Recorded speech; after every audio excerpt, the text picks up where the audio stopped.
Cast in the City. The sun is shining, nice and bright. The birds are chirping, and I'm ready to fly. Time to get ready for another day. No one can stop us. We gon' learn to play. Every day we learn and play. We do our best, so we'll be great. You do your best, and I do mine. So let's get ready. Cause it's about that time. Good morning, you. Good morning, how do you do? Good morning, time to be great. Good morning, time to wake. Good morning, Your dance and play. Good morning, Don't start today. Good morning, open your eyes. Good morning, reach for the sky. Good morning to you. Good morning, how do you do? Good morning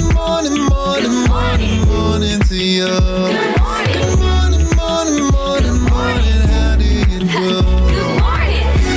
You see me on my grind. Woo. Stars got to shine. I'm a supernova. Yeah, you see me taking over. Yeah, I'm on the move. I got a way to strike to it. So let me hear you say, every day we gonna learn to play. Hey, no way.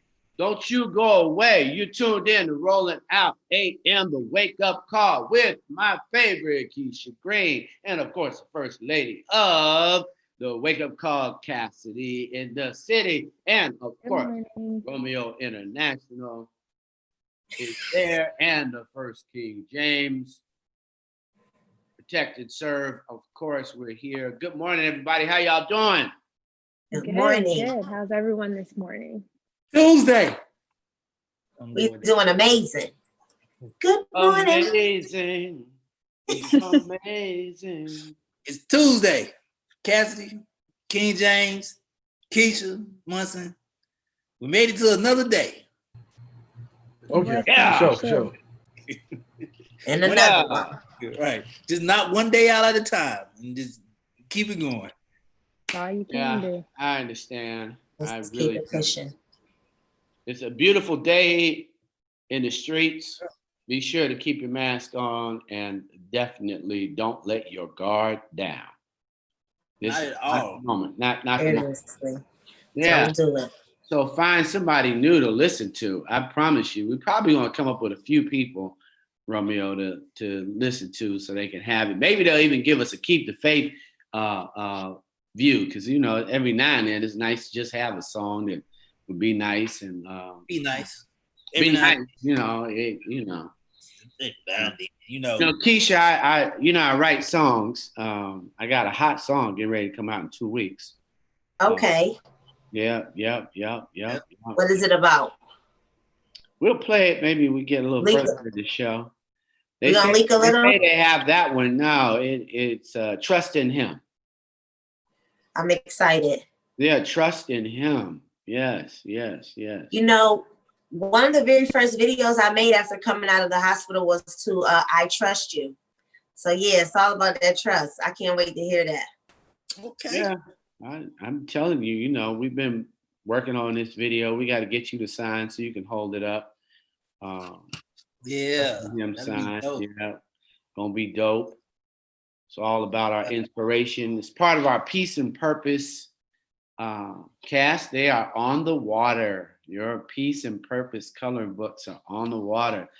The meditation coloring books, Keisha, are on the water. Cass gave me a hand with that.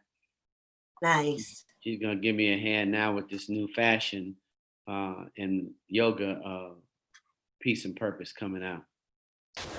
Rolling Out Music presents Trust in Him.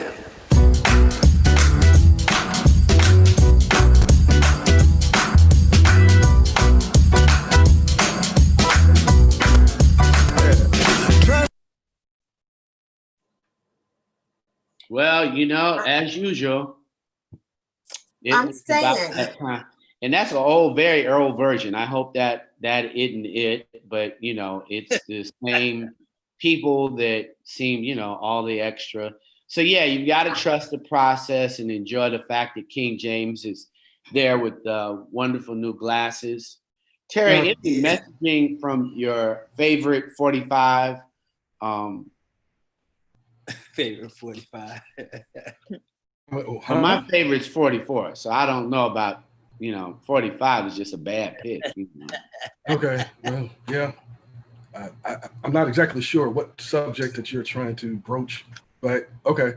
And my glasses. I know you keep up with him. I try not to keep up with him, so. And that's a beautiful thing. I'm not exactly sure how we got on this subject, but whatever you say is beautiful, Munson. Rolling Out Music presents Trust in Him. A 1, a 2, a 1, 2, 3. Jesus!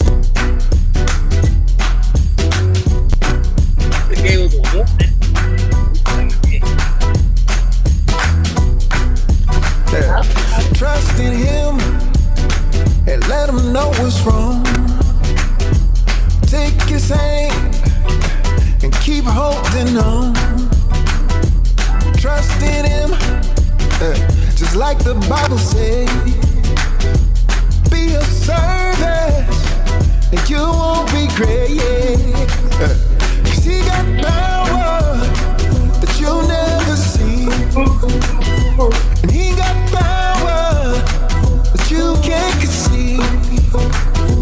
And he's got love for every one of us.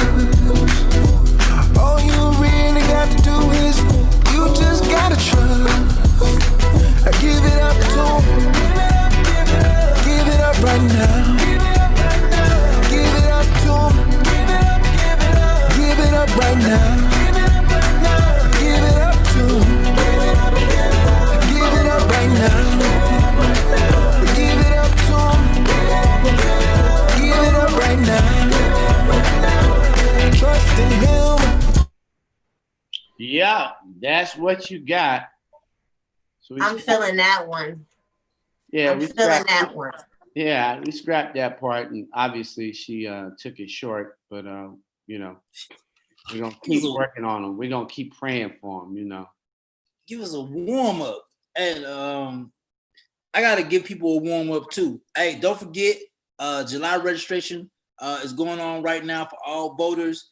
Today is the what? Today is what? The 14th. The 14th. So you still got Arkansas, Georgia, Kansas, South Carolina, Maine, and Tennessee. Man, don't forget register to vote July because 45 got to go. Say it again for the folks in the back. Say it again for the folks in the back who didn't hear, and then they be like, "Oh, I forgot to vote." You know what, King J, just for you, I'm gonna do it in that Cassidy voice. 45 gotta go. Oh yeah. He can't stay. That's a no-no. That's a no-no. Go green. You know what I'm Oh saying? my goodness. But I will say, King James, it's been funny to watch Black Twitter and how they and how Munson talk about distraction. So everybody knows 45 got to get out, but you know it's either a Kanye West or should you vote for Biden or who's next? Do y'all really care? Like I promise you, it can't get worse. Can't get worse. Yeah, it can. If we have a person with bipolar disorder in the White House, it'll get a lot worse. Yes, we will. But Chance the Rapper thinks he's a good candidate. So you know what I'm saying? Chance the Rapper knows. You don't think we have a little bipolar going on in the White House already? Good point. You never would know, right? Good point. How would you know? How would you ever know? Yes, it's like somebody got a coronavirus of the brain up in that piece. You know what I'm saying? Okay, did y'all check the Twitter this morning? Just making sure, you know, we got to keep an eye out. Oh yeah, for sure. Keisha, I will honestly tell you, Keisha, if I ever go to a ballot and I see that person that we talking about on the ballot, I guarantee you I would vote for King James before I vote for that person on the ballot. I'm not voting for nothing with a West at the end of it. I need somebody who can run a country, not run crazy in the country. Yeah, that's what I. Yeah, well, he hasn't officially. He hasn't registered with the Federal Elections Commission, so his candidacy is just right now is just rhetoric. It's just talk. But so we, you know what I'm saying? So it's just all speculation as to whether or not he's even going to register and then mount a campaign. So I guess we'll just have to wait and see what he does. But you know what I'm saying? You know that he's narcissistic and he loves attention. So he's probably just going to milk this thing as long as he can. I can't wait to see this. Oh yeah, it's going to be interesting. I mean, moving forward, first it's going to be interesting to see who he picks as his vice presidential running mate. And it keeps fluctuating for whether or not he's going to pick a white woman or a black woman. Now, about a month ago, everybody would have said he would have picked a black woman because of where the country was following the death of George Floyd on Memorial Day. Now, it's like some people don't want to go too far left, and black people, whether or not we like it, are always seen as being far left when we advocate for our rights. When we advocate to be treated correctly and humanely, we're considered far left. So remains to be seen if he's still on that black female vice presidential pick, or if he goes back to somebody like Elizabeth Warren, who's a safer pick. I do think it's going to be a woman. No, it's going to be a woman. He's already pledged it. Okay. So if he picks a man, his candidacy is over. It's over.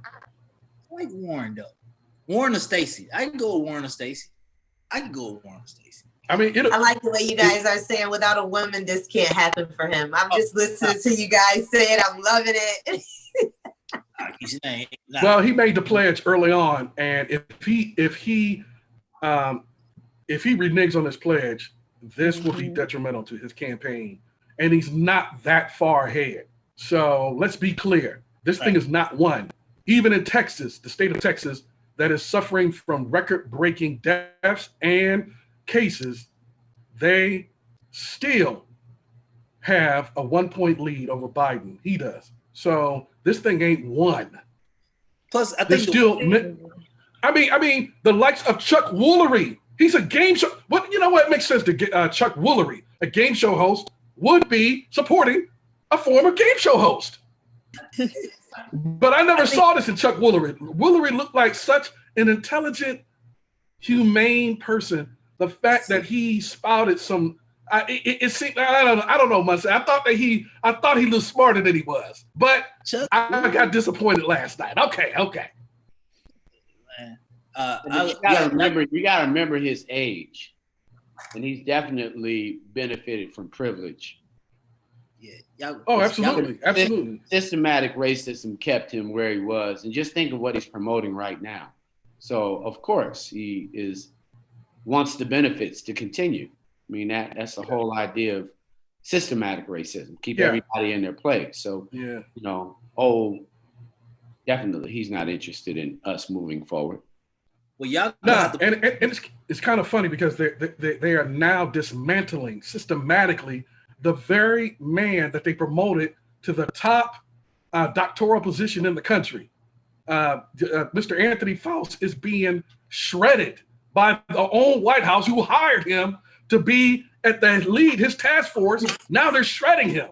I don't understand that. That means they're not trying to solve the problem. They're just trying to win in November. No, they really rarely ever focus on the truth, and they don't want science. Science has to go with the facts. And here are the facts. All the states are going up. We had a stage program. No one paid attention to it. And so now we're back to stage one. Yeah. It's a simple proposition. Now, they don't want to hear from scientists because that has everything to do with the truth. Yeah. And guess who has the lowest rate in the country after starting out with the highest rate in the country? New York, because the governor listened.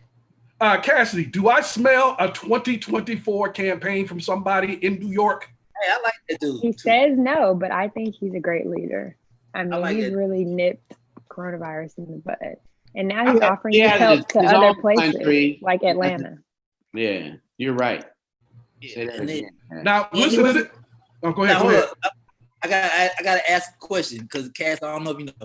First of all, y'all gonna have to put me on game on who Chuck Woolery is. Woolery is number one, and then number two. I definitely agree with you on your past point that Keisha brought up. I think it has to be a woman. Well, it's going to be a woman, like you said, but I think the world is too diverse for just men voices right now. Like, I think now you have to include like everybody. So yeah, I mean, you know, man, you know what I'm saying? Like, it can't be two men, and I don't think from this point on, I can't see it just being two men in the office. Well, what's taking so long? What's taking so long? Even Great Britain, who used to run this country, had Margaret Thatcher in 1980. So what's taking the United States of America so long to get with the program? Get a woman in here. Program. Yes, because we're needed. Say it again. Oh, before we go to Cass's report, Chuck Woolery is like an Alex Trebek. He is a famous, legendary talk show host from the 1970s and 80s. Okay, now we can move on to Cass. Probably want to share the shows with him later, Terry. Well, starting off, we have some sad news. Actress Naya Rivera has been confirmed dead yesterday after her body was found in Lake Piru. She was 33 years old. She had been missing since July 8th, and they were searching the river and everything. She was on a lake with her young son, who was 4 years old, and apparently they're saying she's probably drowned. Her young son actually told the police that his mom helped him back on the boat, but she never made it back on herself. And a lot of people didn't know all the things she starred in. She was very well known for Glee, but she had like small roles as a young girl on Family Matters, The Bernie Mac Show, and others. So it was sad. It was a very sad day. She's been acting for 30 years of her 33, year life. So she's been acting for a very long time, but a lot of people, spoke out. The Mowry, Tia and Tamara Mowry, and Taj Mowry, Omarion, NeNe Leakes, and others, spoke out yesterday, sending their condolences to her family. So very sad day yesterday, and continuing as we, mourn her death. Up next, Steph Curry is, using his fashion to make a statement. He rocks some custom Black Lives Matter golf shoes on the golf course, and they had Breonna Taylor's name written on them. So I thought this was super dope. I'm going to find out the designer and who made these for him and share that with you guys also. Up next, we were talking a little bit about Chance the Rapper and his support of Kanye West. They're both Chicago natives. So Chance, spoke out and said that he would be in support of, Kanye's presidential run over Joe Biden. He actually said, y'all trust Joe Biden more than y'all trust Ye. I think I understand, but I just don't feel the same. So, Chance the Rapper received a lot of backlash about this, obviously, because of, similar things to what you guys were saying about Kanye West and his mental health and, some of the negative things he said over the years. So we'll just, see how this plays out. I thought this was interesting. But like you said, Terry, there's really been no official, statement that Kanye actually. Well, could you find out if they have some Flint water in Chicago? I don't know what's going on. I don't know. I mean, and I usually really like Chance the Rapper. He does a lot for the public school system and everything like that. So up next, we have some birthdays. It is Tamika Tiny Foster's birthday, as well as Alexis Sky. Alexis Sky is turning 26 years old, and Tamika Tiny Harris is turning 45 years old today. So shout out to them and everyone else who's celebrating a birthday. Shout out to Tamika. Happy birthday. Happy birthday. We got balloons, yeah. The cake is on the way. We got the music playing, cause it's your holiday. Woo. We invited family, and everybody came. I strike a pose for me like you in a picture frame. You got your finest clothes on, and $1 million smile. So we gon' celebrate you for a while.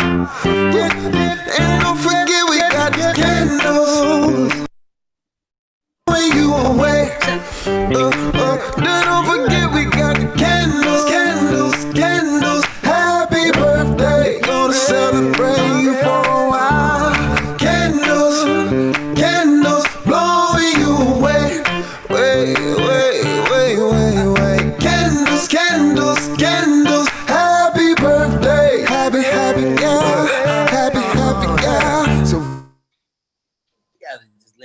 sometimes. Hey, guten Morgen, Fräulein Carrie.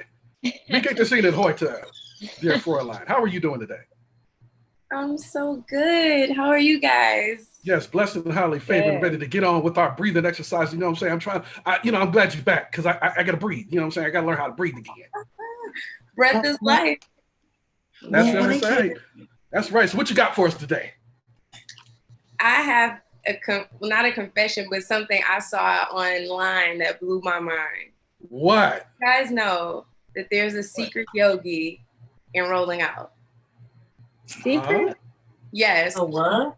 Yes. People don't even know that this person is really a yogi. They're on the call right now. Oh. That's Romeo. Oh, okay. That's goodness. What's up. You guys see this? That's what's up. So what he was doing and what many people often do is yoga, and they don't even know that they're doing yoga. When I saw this, I was like, I wonder, does Romeo even know he's a yogi? Well, first of all, my disclaimer is he's a yogi. There's this wonderful woman from Yoganic Flow who's been teaching us these steps. So I began implementing these 30-minute steps before I begin my workout. So technically, I really just began probably like 2 months ago, just implementing what you teach into my routine. So thank you. I love that. Honestly, it just, I was scrolling like, what? This is wonderful. There's so many things that we do in our daily lives that is yoga. Even just taking deep breaths when people stress you out and you're like, it might not look like yoga, but it absolutely is, as long as you're connecting your breath with these things. But I wanted to mention his pose specifically. Did you guys see how he was sitting with his knees like a butterfly? Yeah, so Cass, you do yoga, you know that that's a hip opener.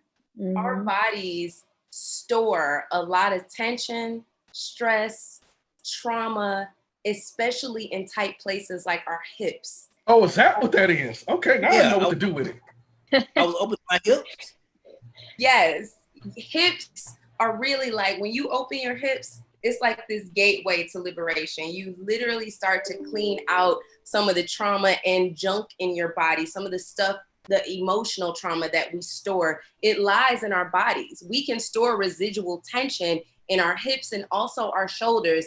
Any tight area of muscles, tendons, ligaments, it's like this web holding something in, and that could be energy, right? Bad or good. So a lot of times when stuff happens to us and we just can't let it go, you still got a grudge, you're still mad, you're still hurt and injured by something that happens, that can be stored in your body. And we can start to release that with our breath, for one, and then for two, these yoga poses combined with our breath. That's when you get to do this serious unlocking and releasing of, we won't curse, I think kids might be watching this, I don't know, but this stuff stored in your body. Right.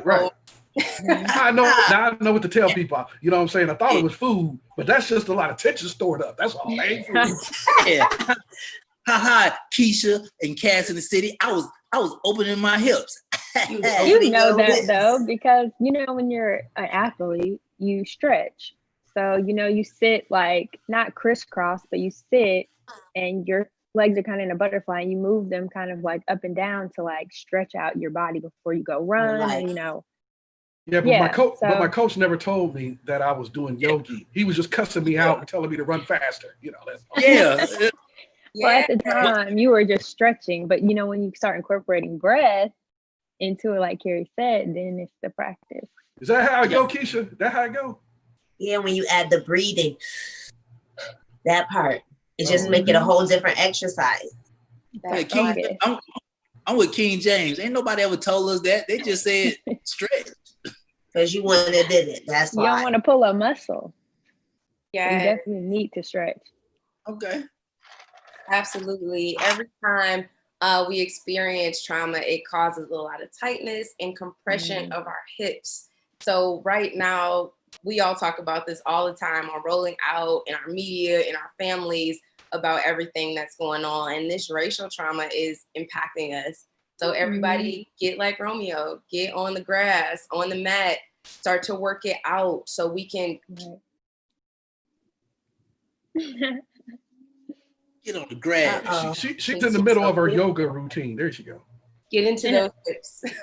But the breathing, you guys, is imperative for you getting into your hips because it's tight.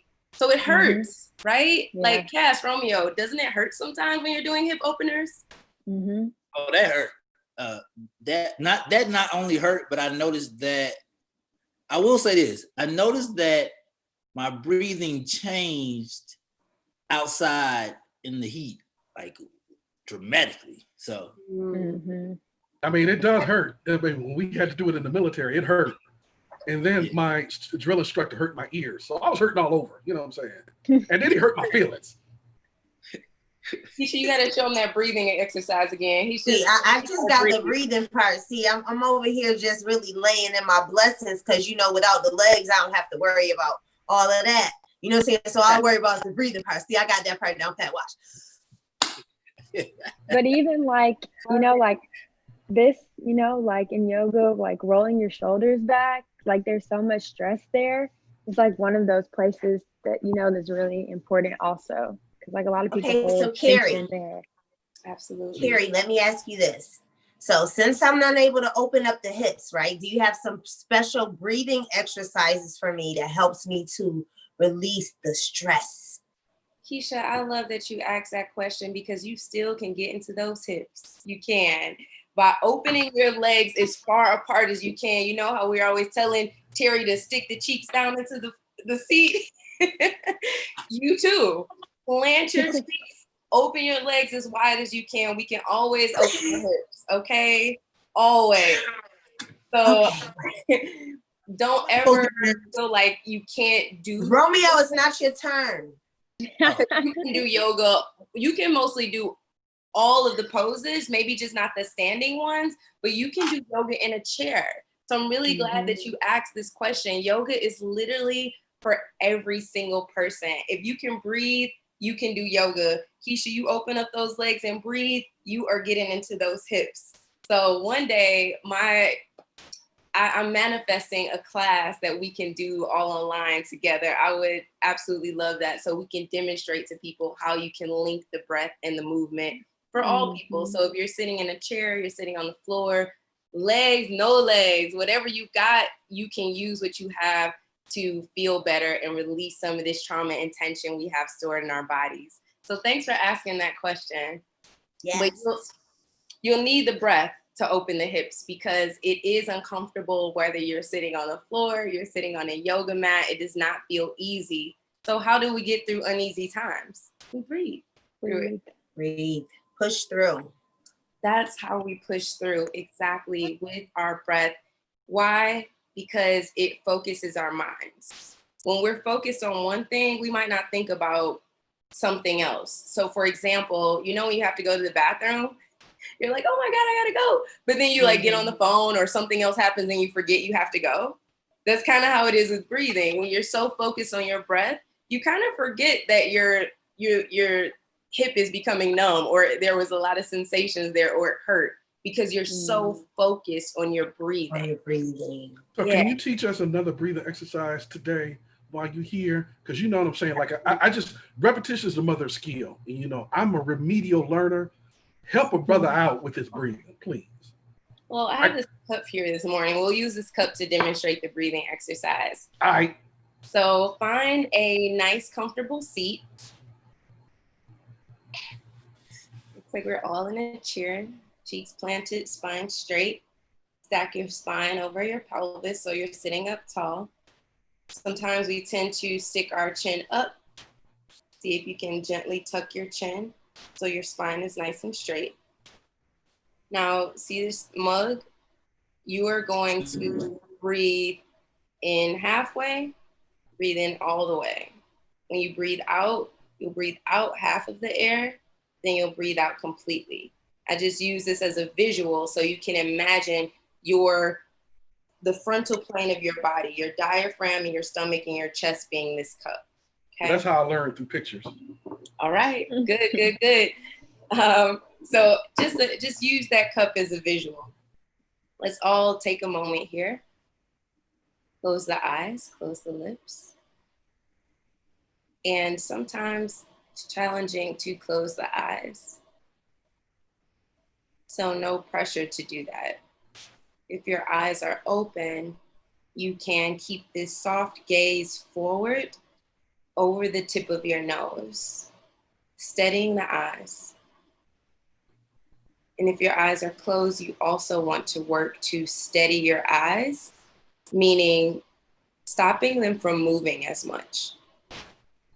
When our eyes are moving all over the place, our minds tend to move all over the place. So start to take your gazeless gaze right to the center of your eyebrows. Slowing down movement of the eyes. Slowing down movement of the mind. And start to focus in on your breathing. When you begin a breathing exercise, take a moment just to observe how you're breathing in that moment.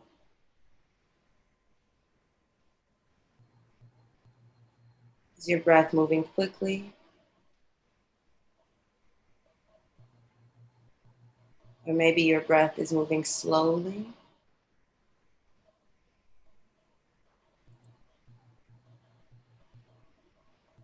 Whatever it is, just take another minute here to notice how you're breathing.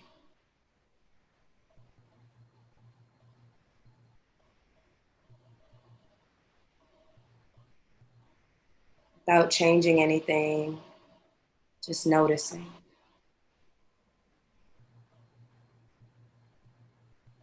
And on your next inhale, take a deep breath in, fill up your cup halfway. Take another deep breath in, sip it in, fill your cup all the way up. Hold your breath there at the top. Let out half of that air. Let out all of that air. Then breathe in, fill your cup up halfway. Breathe in again, fill your cup all the way up. Hold your breath at the top. Exhale, let the breath halfway out. Exhale, let your breath all the way out. Inhale, fill up your cup halfway. Take another sip of breath, fill your cup all the way up. Hold it for 3, 2, 1. Empty out your cup a little and let all of your cup go. Inhale, fill up the cup halfway. Inhale, fill your cup all the way up this morning. Hold it. Exhale, empty out the cup a little. And then completely empty out the cup. And return to your natural rate of respiration. Just notice how that made you feel.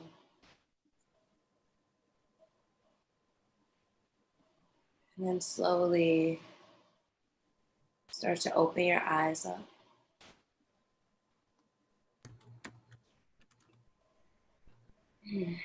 That was beautiful. Thank you for that, Carrie. Yes. I feel that was difficult. Now we're gonna be all calm and stuff. Yeah, I'm immersed in tranquil. Lit. I'm like tranquil now. Serenity is my name now. Serenity. King Serenity. But was that one difficult for y'all? Yeah. No, but I think we kind of over relaxed. Well, thank you so much for stopping by once again, Carrie. Thank you for representing the D like you do. And thank you for imparting such invaluable information on us again. Tell people how we can reach you. Well, thank you so much, King Serenity. Please check out yoganicflow.com for our outdoor and virtual yoga classes. So whether you're in the D or online, you can join us. Also, you can follow us on Instagram at yoganicflow for more info about our classes and to see all of our beautiful Black yoga students getting this healing and coming together in the city. So thank you all. It's always so beautiful to be here with you in the morning. Thank you so much. See you on Thursday. Bye. All right. Bye. Take care. Doctor in the house. Mr. Steed. Wash your hands. Wash your hands. 20 seconds. Wash your hands. No, we do. Count it down. Wash your hands. You know. Steed, good to be on with you again. No, we need you, Doc. It is a pleasure. You are so committed to changing the lives, but we need a check-in, Doc. I mean, I think people have forgot to wash your hands. What are they missing? And I know that there is more information coming out every day, and clearly they're talking about the things that you are seeing every day. So can you share with us where we are and why it's so important? You and obviously my brother Dougie Fresh have made it so that we're very accessible to getting this song, singing it. I hope they got this video because I know you guys got a new video out. But what are we missing? Because our community is suffering right now. Well, I mean, I think that I think we need to take this very seriously. You know, when I was on the show, I've been on your show now a few times, but when I was on a few months ago, I remember this was during the height of the pandemic here in New York City, and I remember warning a lot of the southern states, a lot of the other states who were reopening too quickly. Georgia was reopening too quickly. Texas was reopening too quickly. Arizona was reopening too quickly. Florida was reopening too quickly. I remember saying right then and there that you can only reopen when you meet certain metrics that are clearly outlined. For example, you need to have a decline in hospitalization rates over a 14-day period before you can even start thinking about opening. You have to have healthcare capacity. You have to have at least 30% of bed capacity available in the healthcare system at the hospitals before you can think of opening. You have to have sufficient testing capacity to think about opening, not just you get tested and you wait 7 days for the results, because that really doesn't do the contact traces any good. You need contact tracing capacity as well. But what happened, Munson? Folks, the governors just decided that we're gonna just let it all out. We're gonna just reopen. And that is the reason why lives are being lost today. Because when the top sends the wrong message, you know, it's just like a coach. If the coach sends the wrong message to his players, if the coach, you know, conveys to his players that this game is not serious, that, you know, this is like a friendly game and it's not serious, then the players are gonna play as if it's a friendly and it's not a serious game. But this is a game of death that we're talking about. This is a game of death. And the information that you receive and the way you respond to that information is literally life or death. That's it. I mean, look, what's the good in having an economy with zombies walking around? Because you know what? If you don't take care of people first and you let this disease continue to spread, you're either gonna spend all the money of the economy just burying people, or you're gonna have a situation where, you know, people are too sick to even enjoy the benefits of the economy. Because COVID not only incapacitates and kills, it also disables for a good period of time. But we're just not getting it, Munson. And what's happening? What's happening now is that the hospital capacity has been exceeded. I have my colleagues down in Miami, I have my colleagues in Texas, I have my colleagues in Arizona, and they're going crazy. Let me tell you something. I had a friend of mine in New York City commit suicide, Munson. You know why she committed suicide? She was a wonderful woman. The New York Times has written all about her. Her name is Laura Breen. wonderful colleague, wonderful physician. She was the director of the emergency room at one of our sister hospitals, a wonderful person, a good person, a hardworking physician, a great human being. But you know what happened at the height of the pandemic here in this city? Our hospitals were getting overwhelmed, not just with cases, but with dead bodies. Dead bodies, Munson. People were dying at home. The EMS were picking up people half dead. So by the time they got to the hospital, they were dead on arrival. And my colleagues just found it overwhelming. And what happened to Lorna? She committed suicide, Munson. And so when people are saying that, it's not going to affect me, it's not going, yes, it is going to affect you. And it's going to affect your family. And it's going to put doctors like me at risk of not only being emotionally overwhelmed, but at risk for being devastated by the helplessness and the hopelessness that we see every day at our doorstep. We got to take it seriously, Munson. And I'm tired of being nice about this. We have to take this seriously. Yeah. We're going to go to this new video because obviously we're not thinking about washing our hands anymore. Yo, what's up, y'all? This is Doug E. Back again with Ted Smooth and a lot of my friends. Come on. Si te deja de cuidar. Epidemia, pandemia, distancia social, sin más. And I'm back again with Ted Smooth and a lot of my friends. Come on. Si te deja de cuidar. Epidemia, pandemia, distancia social, sin manosear. Uno, dos, tres. Lávense la mano todo el mundo y que todo el mundo lave las manos. Lávense la mano todo el mundo y que todo el mundo lave las manos. Latino, lávense la mano. Pa' 20 segundos, lávense la mano. Con mucho jabón, lávense la mano. Cuídense mucho y lávense la mano. Primeramente, escucha atentamente. Con mucho jabón, lávate suavemente. Con la izquierda, derecha, a la izquierda. Ven, dame coro, canta letra por letra. Quédate en tu casa, tranquilo y quieto. Pero si vas a salir, quédate 2 metros. Aparte de la gente de la guagua y el tren. Con máscara pa' tapar la nariz, ven. Lávense la mano a todo el mundo y que todo el mundo lave las manos. Lávense la mano a todo el mundo y que todo el mundo lave las manos. Lávense la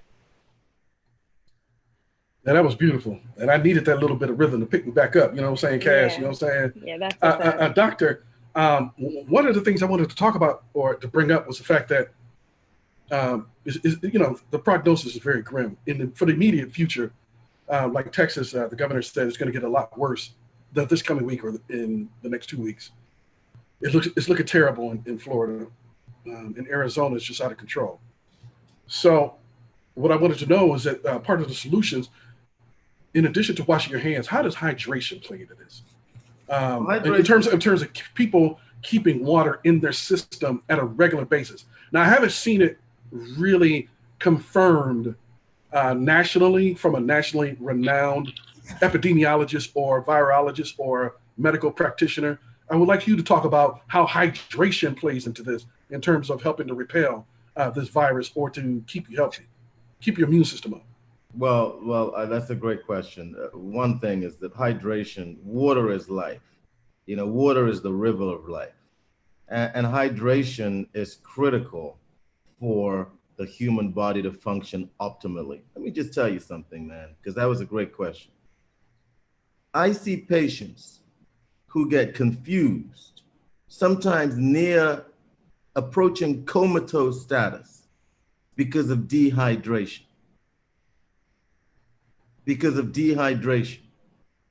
I see people whose blood pressure can't be sustained and it just falls and they collapse because of dehydration. Dehydration is a medical condition. Dehydration can lead to severe medical illness that requires hospitalization. So when you ask about hydration, you understand now what I'm talking about. Hydration is a critical function. It's a necessity. And a hydrated body is able to to operate at an optimal level. Look, just go for a 2-mile walk and don't drink water afterwards for an hour. And you'll see that your body's already weakening. Your body's already feeling suppressed and weak and a little debilitated. And as soon as you drink that liter of water, what happens? You feel stronger. You feel better. That's the power of hydration. So imagine an infection like COVID running around the city, pouncing on people at every street corner. And these people are dehydrated. COVID is going to have a good time in those bodies. COVID is going to enjoy ripping those bodies apart because those bodies can't fight back when they're dehydrated. So the only way we can fight this is by optimizing everything. We need great nutrition, healthy nutrition. We need to be hydrated. We need to make sure that we understand stress relieving strategies like mindfulness and coping skills and coping mechanism, meditation. You know, we need a holistic approach to optimizing our body's immune status, because there's no real medicine to prevent this. We don't have a vaccine yet, and we don't even have a cure. The only thing we can do is shorten hospitalization duration with a drug called remdesivir. Maybe you cut down hospitalization rates for 5 days. By 5 days, you shorten it, but you can't cure it. And so what do we got left? We have our natural holistic activities, our nutrition, our hydration, our exercise regimens, our stress relieving regimens. These are the things that we have at our disposal to optimize our body so that we can fight this virus. This virus is killing those who have comorbid illnesses, those who have underlying illnesses. And you don't want dehydration to become one of those underlying illnesses because it's so preventable. That's something you can fix by drinking more water. Thank you for that. Well, Doc, drinking mine for sure. Well, we got to get you back on. I got mine. Right. We've got to get you back on Health IQ. We appreciate all that you do to keep this culture informed and keep it real. We're definitely going to have to start a podcast with you. They're just giving the stories of health, because our community needs to understand both hydration and how many times they touch their face and their nose. And so why washing the hands is so key to actually getting rid of this. So Munson, I just want to say one more thing real quick. A couple of things. One, that we have a video at our Hip Hop Public. We have a song at our Hip Hop Public Health website. It's called The River of Life. And it features an artist. He was 12 years old at the time. His name was Cam Anthony. And we were doing, the program was for, I'm part of the former First Lady Michelle Obama's organization called Partnership for a Healthy America. And this is part of the Let's Move campaign that were founded together. And there was a campaign called Drink Up. And we did a song for that campaign called River of Life, featuring yours truly, Dougie Fresh and Cam Anthony. It talks about water and the significance of water and hydration. And finally, Munson, I just want to thank you so much for showing our 20 Segundos o Más video, because our Latinx brothers and sisters are being hit really hard by this condition, by this disease. And there's very little out there from public health organizations that's been culturally tailored and kind of engineered for this population. And so Hip Hop Public Health, after our 20 Second or More campaign for the African-American community, we said, we need to do something special for our Latinx community, which is why we put together 20 Segundos o Más. And so those messages are very serious. Washing your hands can reduce the risk of this infection by 21%. It's easy, it's free, and everybody should be doing it as often as possible. You're the best, Doc. Thank you. We'll see you on Black Family Health. So I'm going to have him reach out so we can do that, because we are talking about the health of the family on Health IQ tonight. His co-partner, Dougie Fresh, is on Health IQ tonight at 6 p.m. I want to thank you always. You are definitely one of the best, if God has blessed us with, to take care of this community. Thanks so much. Thank you. Appreciate Have you. a good time. Take care. Thank you. Thanks, Doc. Great question, Terry. Hey, Cat. Sure. Definitely important. Dave, somebody's got Dave near. Come on, Dave. Keisha. Rolling out AM, the wake up call. Romeo International. Keisha Green, Cass in the City, and the King James. I needed that from the doctor. I needed that. I'm glad that the doctor chimed in and gave us a reality check. I needed that. But we got a special guest in the building, man. He on mute. I don't know why he on mute. Like he done brushed the beard. He got the beard done and stuff. Come on, man. Let me see. Can you hear me now? There you go. Good morning. There you go. Hey, how y'all doing, man? Good. We're good, man. Welcome to Rolling Out AM Morning Show, man. I'm with my two beautiful co-partners, Cass in the City and Miss Keisha Green. Ladies and gentlemen, Derek from Dave from the famous Dave Cheesesteak, man. How you doing this morning? I'm good. How y'all doing? I'm good, man. So the reason I brought you on, man, tell everybody what this new thing that you're doing to help uplift people. So basically, when COVID-19 first started, I decided since the community stand behind me, I wanted to stand behind them. So I started to give out free food one day. And that led to me feeding over 40 hospitals along the journey. And then when the rioting started with George Floyd, my windows had got broken out. And, you know, I seen how the community stand behind me with helping me wanting to get it fixed. Russ, Schoolboy Q, they both donated. And a restaurant owner had reached out to me by the name of Pinky Cole. She owns Study Vegan. So we decided when Rashad Brooks got murdered, we decided to team up and, you know, we donated his wife a brand new car. We got them life insurance. We also got scholarships through ACU with all four her kids. Also, we've been working on putting life insurance on 25,000 Black men in Atlanta. So I'm planning on, you know, starting this movement and we're trying to get it around the world. So every Black man in America has a chance at life insurance for the first year on account of the foundation and the program that we're pushing. Oh, that's so amazing. Before I throw it to my ladies, my question I want to ask you, man, and this is actually a serious question. Why? Because there was no reason for you to step up. I'm saying there was no reason for you to put that weight on your shoulders. Like, why? I felt like, you know, the platform that the community gave me, and I don't sit around and wait for the next man to help me. So out of kindness of my heart, I've always been a giving person. So I seen that was needed in the community. So I just stepped up and said, listen, I'm going to do it. You know, I'm going to hopefully, you know, the next person step up and do it, but I can only be accountable for myself. So me being a Black man in America, you know, we seeing brothers get killed left and right. So it's bigger than food for me. So I just used my platform and I just started attacking, you know, every which way I could to help the community out. Cass? That's what's up. I wanted to say, for the first time, I tried Big Dave's. I stood in line, and it was great. I enjoyed it on the blackout day. So it was awesome. Everyone definitely should go out and support. But I want to elaborate on this a little bit. You recently did like kind of a sit down interview thing where you spoke about, you know, everything that you're doing in the community, but you said a really, you know, important note. So I kind of want you to elaborate on that. I'm gonna see if I can pull it up. But it was something that kind of stood out to me, and I feel that you know what I'm talking about. So I just want you to, you know, share.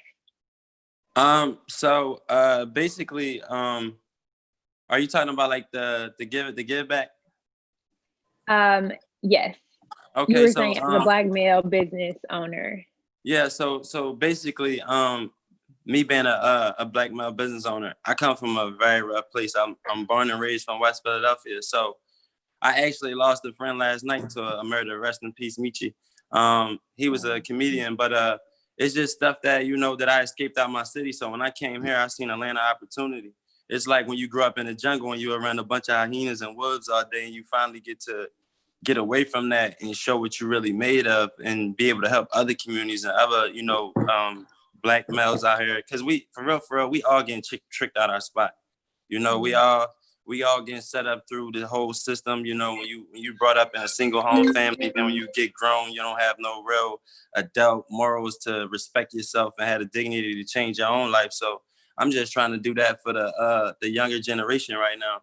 They see me, you know, they know I come out the streets, but they see a Black business owner, and, you know, that's striving. So that lets them know that they can do it too.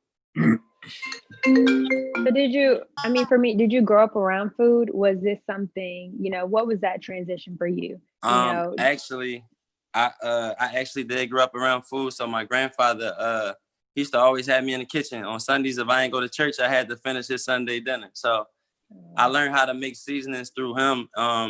And he had passed away. So I used a lot of his old spices, and that's how I made Dave's. I make seasonings. So that was special about, you know, my recipes and stuff like that. I was good at, you know, spices, and I love cooking. So it wasn't really a job for me. It was more something that I really wanted to do. I used to play basketball, but I wound up, you know, getting paid for food. So you never know what direction God, you know, is leading you in. That's awesome. Keisha? Oh, wow. Dave, I just want to commend you. I'm just like so excited about what you're doing. And you spoke about the 2,500 Black men getting the life insurance. That is so important. 25,000. I'm sorry. Let me not water it down. Please. You're going to ask for 250,000 after a while. So I hope that this really like just kind of does a domino effect to show the importance of life insurance in the Black community as well. I just commend you because I remember seeing one of your very first interviews, and I could see the pain on your face. You know, you're just like, wow, I do so much in the community for this to happen. So I'm looking forward to greater blessings as you continue to open up your hands to give. Thank you. Things will roll into your life and happen for you. So we just so grateful for all that you're doing. And what inspires you though to just like beyond what happened, I'm just gonna still stand in who I am? Honestly, so I named my business after my father. His name was David Hayes. He passed from lung cancer. And literally, like the day before my father passed away, I got to have like a real heart-to-heart conversation with him. So I take my business day to day, no matter how rough it get. I honored in my father. And it's almost like, you know, I made his name alive again. So it helps me cope every day with my own personal feelings. So, and I got 2 little girls. So I really, it's a lot of reasons why I go so hard. I want to change my generational wealth because I feel like if I don't do it, it's not going to happen at this point because I'm at a much mature state than a lot of people around me. So I feel like if I don't, you know, I got to do it. You know what I'm saying? So that's my strive every day of me keep going hard at it. Bro, let me say this, man, because this is really blowing me away right now, Cass. The fact that you just said West Philadelphia born and raised and you grew up with hyenas and wolves, right? Yeah. The fact that and our prayers go out to you and your friend that just passed, and then you know your father, like the fact that you personally decided to take all of this in and restructure it to the point where it became a motivation, man. I got to give you a round of applause for that, man, because I appreciate that. The world is heavy. And, appreciate that. I mean, I gotta get it. I was saying a lot of young brothers need to hear that. Yeah, so I just tell y'all a little quick story real fast. So when I was playing basketball, my aunt was battling cancer. So I went to this church with her, and I really honestly I see the whole thing on TV when they touch you, and, you know, you fall and all that. I really didn't know how that worked. But one day I went with her, and a pastor told me, he whispered in my ear, he said, "You're gonna be a pastor." And I'm like, at the time, like, I'm playing basketball, I ain't gonna be no pastor. But a pastor is not a church. It's about who are you spreading the message to? Who are you helping out, you know, that's under you that might don't understand the message. So I learned later on in life that I am a pastor because all the rough stuff I've been through, I'm able to turn that around into positivity and be able to help young brothers out that, you know, might be lost. So in a way, I am a pastor. So it took me years to understand that, but I understand it now. So I'm taking all of my wisdom, everything that I learned through all this pain that I've been through, losing family, friends, the street stuff, and I'm gonna turn it into business, and everybody that doubted me gonna watch it. That's how I feel. We appreciate it, man. Tell everybody how to stay connected to you, man. Your Instagram, website. Oh yeah, man. My Instagram is the food you gonna send up? Yeah, my Instagram is Big Dave Cheesesteaks. I got Facebook. It's Big Dave Cheesesteaks as well. My website is thebigdavecheesesteaks.com. We're on 57 Forsyth Street, Atlanta, Georgia. Come get the best cheesesteak. And I am ranked top 10 in the world on paper and sandwiches, not just cheesesteak. So if you punch in sandwich, I'm ranked top 10 in the world in sandwiches. So that was another blessing for me. So, I'm just running with everything. I'm enjoying life right now. Now, we can't wait to send it to us and so we can try it, right, Keisha? Hey, I got y'all. Hey, listen, I got y'all for sure. I got y'all. But for everybody else, y'all gonna have to wait in that line. No, y'all ain't. All y'all got, listen, all y'all got. Nah, everybody else out there need to wait in that line. It's everybody important. else. I appreciate the interview. Send me the order. I get y'all taken care of. You know what I'm saying? I appreciate that. Thank you. All right, We appreciate you. All right, man. Y'all have a great one too. Y'all stay blessed. You too. All right, man. Thank you for that message, man. Right. And you know what, Keisha? I needed to hear that this morning. I needed to hear that from the doctor. I needed to hear that from him because I think and Munson was helping me out with the motivation last Friday. Like I'm tired of all the cookie cutter, man. Like I'm like give me what's really happening. Yeah. You know what I'm saying? The doctor was like, stop playing out here. You need to be washing your hands and you need to stay safe. And then Dave came through like, listen, I got the mission and my mission is the ministry. I'm ranked top 10 on the sandwiches. Don't get it messed up. I'm telling you. So I needed that. But Keisha, what you got for rolling out this morning? So listen, speaking of Kylie Jenner, we're gonna talk about Kylie Jenner and Megan Thee Stallion hanging out at the pool party this weekend. You know, the Kardashians, they always up to something. So when I seen it, I said, okay, what do I think? Does Kylie Jenner just want to steal Jordan's friend? Or, the Kardashians, they stay on a money mission. I could see Megan Thee Stallion dating Rob. And then we got Samira Mari. And, yesterday she announced her departure from The Real. She was like, she really didn't want to have to do it on yesterday with the passing of her friend and everything that was going on. But things began to get leaked. And so she's going to be leaving the show. And we're sad about that. We love her. We love her. I do. I really do like her. Yeah. Did she give a reason or she just over it? She says she's going to be spending more time with her family and looking forward to doing some other opportunities and things that she has coming up. That's crazy. Plus, she got the 7-year itch. Number 7 is the number of completion. Perhaps she went to that, but after a while, you just start to look for new opportunities. But I liked her because she's one of the level-headed people on the show, and she didn't resort. Well, she's that mom, like. Yeah. She didn't resort to gimmicks to try to become popular or important or anything else. She was just very level-headed. Right. I think this show's going to be really different without her. I agree. Plus, I think a lot of people are getting more into family. Like you see, like I have never seen the quote unquote celebrities. I've never seen them post as many family pictures as I do now from then. If that makes sense. They definitely ain't in the street. In a pandemic. They definitely can't be on a private jet every day. They're not in any concerts. They're definitely not traveling.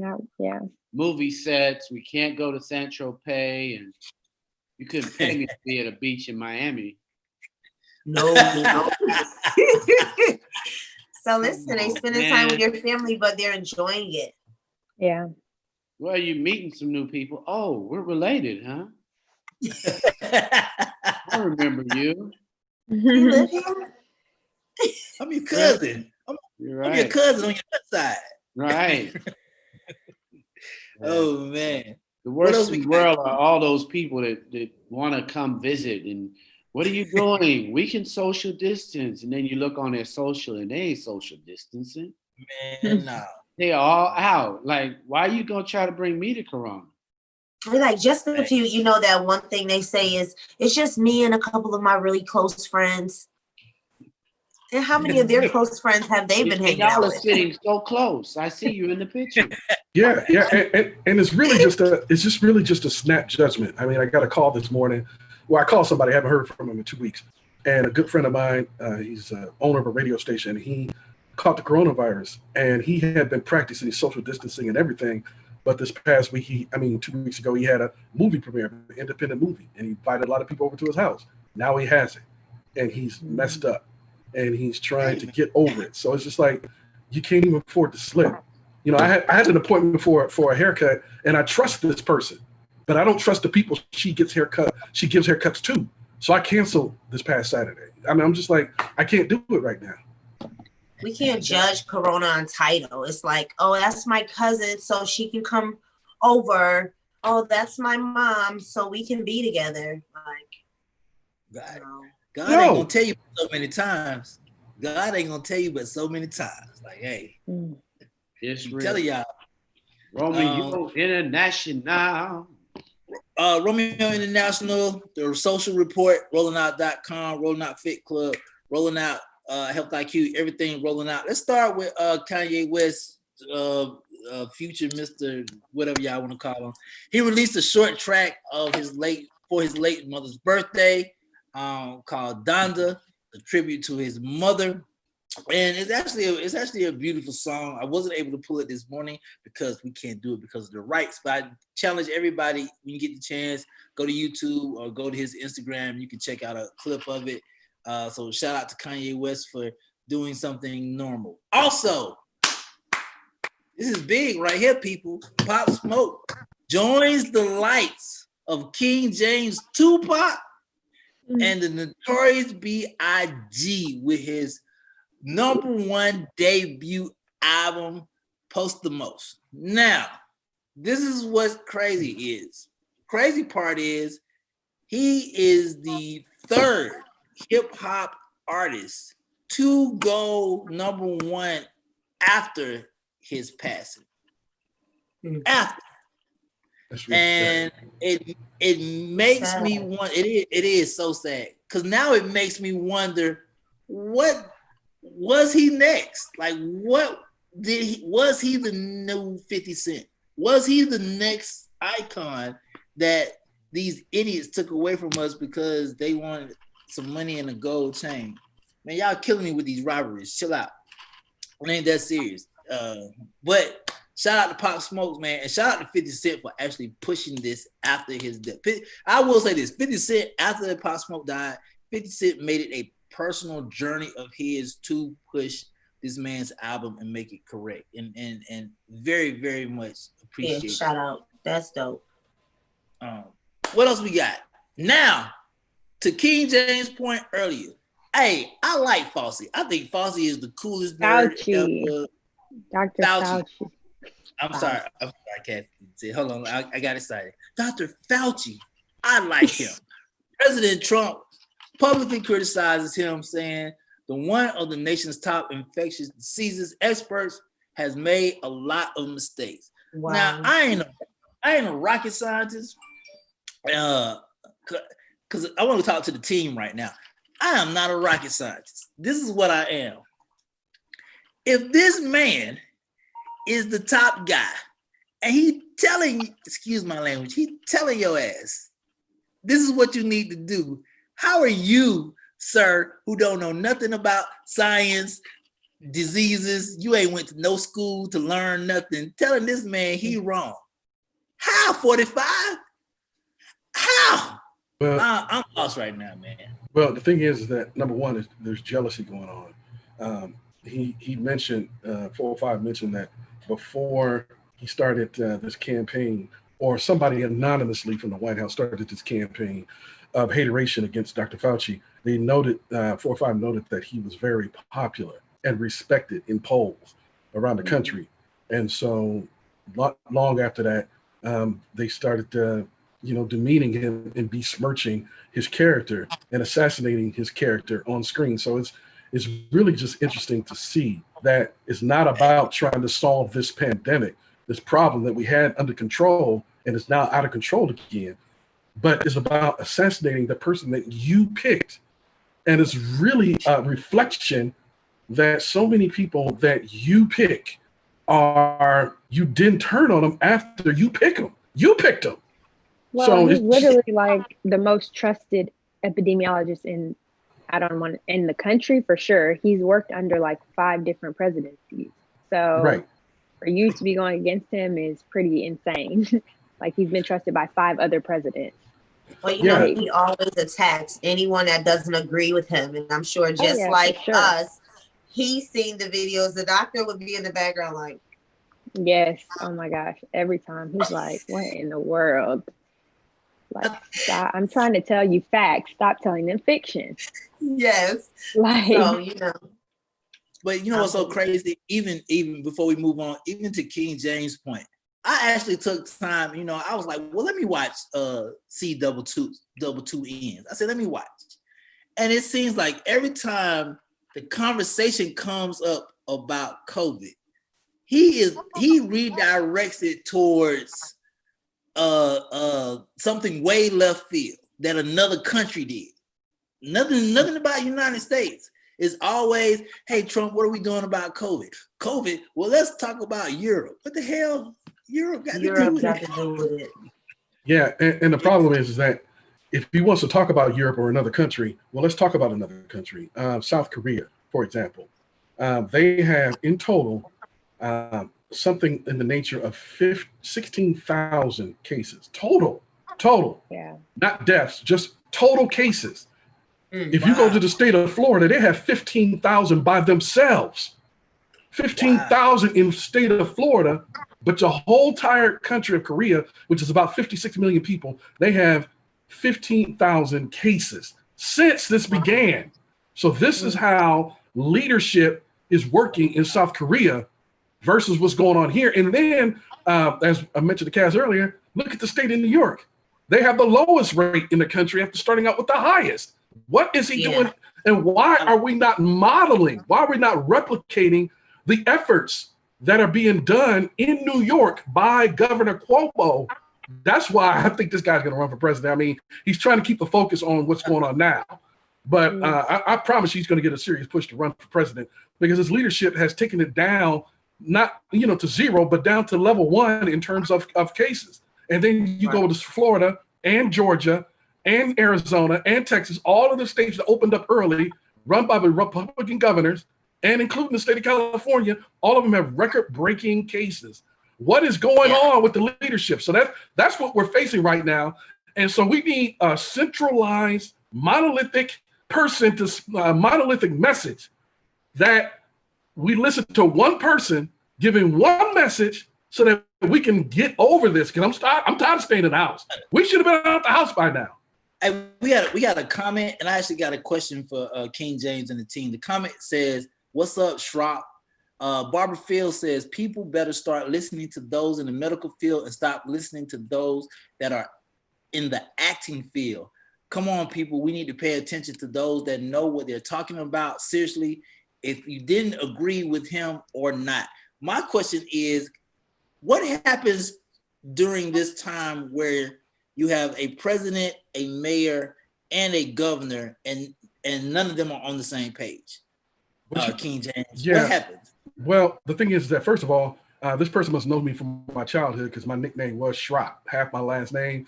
Matter of fact, most of the people in my high school did not know my first name was James because they always called me Schrock. So that must be somebody. Shout out to whoever that was. Good morning to you. Okay. Second of all, when you have conflicting messages, which I call in today's word is obfuscate. Obfuscation is deliberate misinformation or vague information that is designed to confuse the masses. And the plan is working tremendously.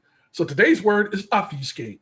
The problem is that if you're getting mixed messages, I'm turning towards the experts, the connoisseurs, the epidemiologists, the virologists, the doctors, the people who spent a decade in school learning this. I'm going to lean towards their message. Don't listen to the people who are trying to ingratiate themselves with an electorate or a demographic. Don't listen to them. Follow the lead of the people who are paid and who paid out hundreds of thousands of dollars in education to get to this level.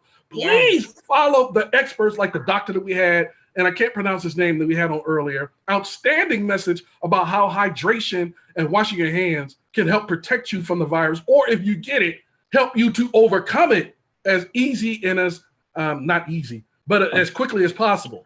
So that is my message. When you get mixed messages, turn to the expert. Gotcha. Okay.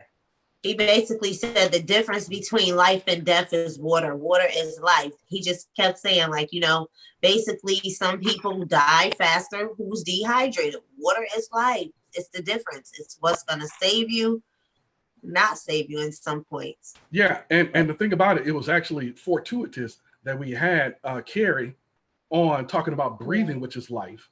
And then we had the doctor on, which is talking about the second most important thing. Because without air and without water, you don't live anyway.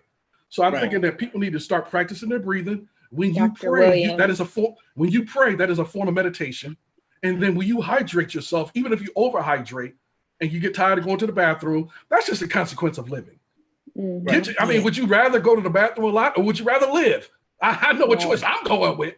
So hydrate and breathe, center yourself. I think that's the answer. I'm sorry, Cass, I didn't mean to interrupt. I was saying that was Dr. Williams who came through with that message. So definitely just wanted to shout him out. But before I get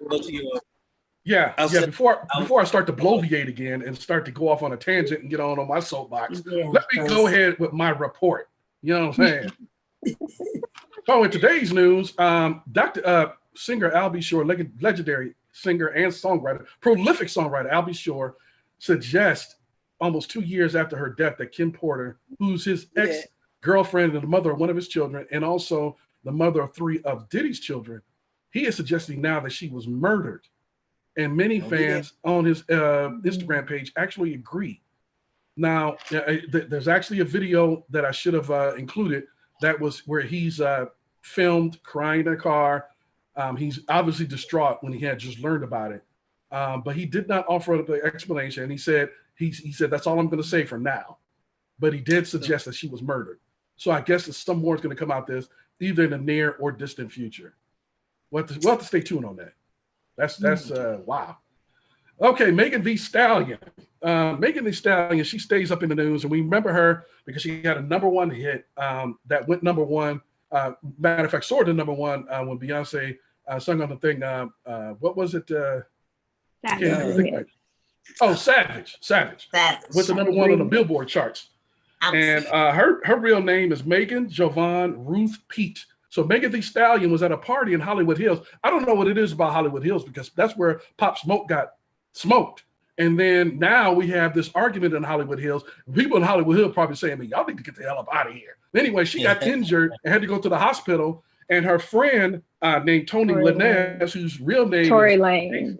Tony, right, that's what I said. He was born Daystar Peterson, and he was charged with a felony of having a concealed weapon after there was a party in Hollywood Hills that went on to about 4:30 in the morning, and there was an argument that broke out, and the LAPD had to come up there and smash the party, and then they found the gun in his car. And Megan Thee Stallion. Go ahead. No, you go ahead. I'm sorry, I'm gonna cut you off. Is this the party she was at with Kylie Jenner? No. This is a different party. This was on Sunday, I believe. Did this happen? Yeah, exactly. Yeah. It was on Sunday. It was not the party that the Kardashians, that Kylie Jenner hosted, and that family is that's just interesting family.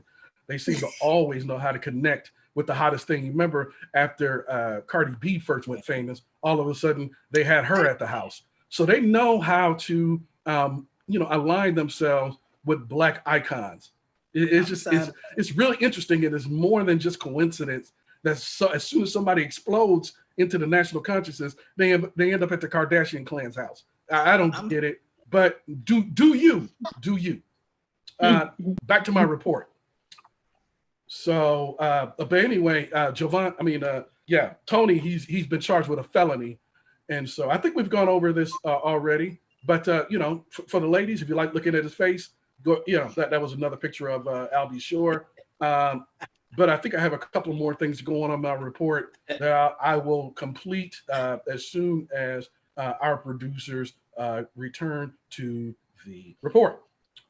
But any event, while we're waiting on that, what do y'all think about those? What do you think about the Kardashians and what they, I think they be looking for Rob Neck's girlfriend. Really? Do you really think you see Megan Thee Stallion getting with that? I don't. No, I don't see I that at can't all. see it. I don't think I don't he'd see be that at all. interested. Let's go to our connoisseur of the Kardashians. Romeo, what do you think about you know what I'm saying? Because I know that you admire that family. Hey, yeah, I'm Team Kardashian, man. I'm tell Cassidy, no, I'm signing up soon. They call me to the plate. I do think they got a dope marketing idea. I do think they I don't know if it's culture vulturing or staying attached to the culture, but every move that I will say this, every athlete, artist happening, they are 2 days behind. They own it. So they got a dope marketing system. Yeah, but the thing is about it is that we always see the pictures of these black icons.